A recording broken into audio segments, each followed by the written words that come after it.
It has been a minute since I last uploaded, but I've been busy working a new job. So I figured I'd return with my first NASCAR countdown. This is my 10 favorite Kyle Busch wins of all time. The first is the first. The Sony HD 500 in September of 2005 will be the first of 60 Cup Series wins. 2005 was also his rookie season after running part-time in the 84 and 2004. And would kick off an active streak of 19 seasons with at least one win. Continuing with Auto Club, the 2019 Auto Club 400 would mark the day that Kyle Busch would tie Richard Petty for 200 wins across NASCAR's top 3 series. There are some that believe 200 isn't the same as the Kings. However, Jeff Gordon said on broadcast he gave himself as many chances to win as Richard did. And Mike Joy also said he may not be the best of all time, but he's the best of his time. In 2010 and 2017, Kyle Busch swept all 3 races during the night race weekend at Bristol.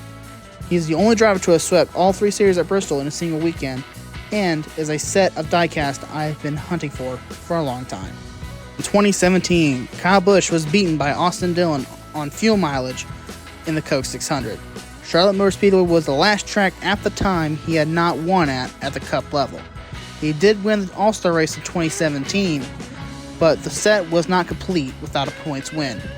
That night finally came in 2018 in dominating fashion. In 2015, Kyle Busch was injured at a crash at Daytona during the Xfinity race.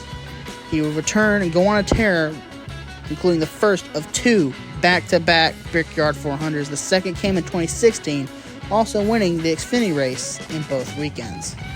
The 2023 Pala Casino 400 was the last race at the 2 Mile Auto Club Speedway as far as we know. This was his 3rd race with RCR and was fast in the clash and was one caution away from winning the Daytona 500. He went from the back to the front and quickly got win number 61 and set the record for the most seasons in a row with at least one win. One of my best memories was being at Nashville Superspeedway in 2021 when Kyle got number 100 in the Xfinity Series.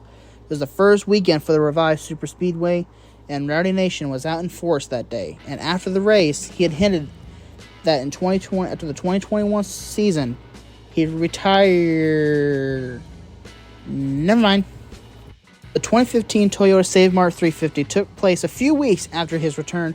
Most thought he would have trouble at a road course after breaking his leg, but that wouldn't stop Kyle from winning his first Cup race after his injury, and it would be the first time Kyle Busch and his brother would finish 1-2.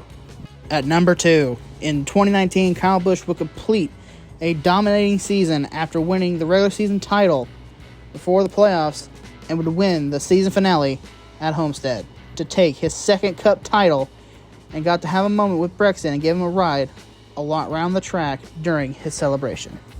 And for an honorable mention, this race was a little weird. It was a weekend doubleheader at Pocono in 2021. He came home in the race on Saturday in 2nd, after Larson blew a tire in turn 3, giving the win to Alex Bowman. On Sunday, he suffered a broken transmission during the race and was without 3rd gear. In the closing laps, Byron and Hamlin would fall out due to fuel mileage, and he would hang on to get win number 2 of 2021. As mentioned earlier, Kyle Busch suffered a broken leg in Daytona of 2015.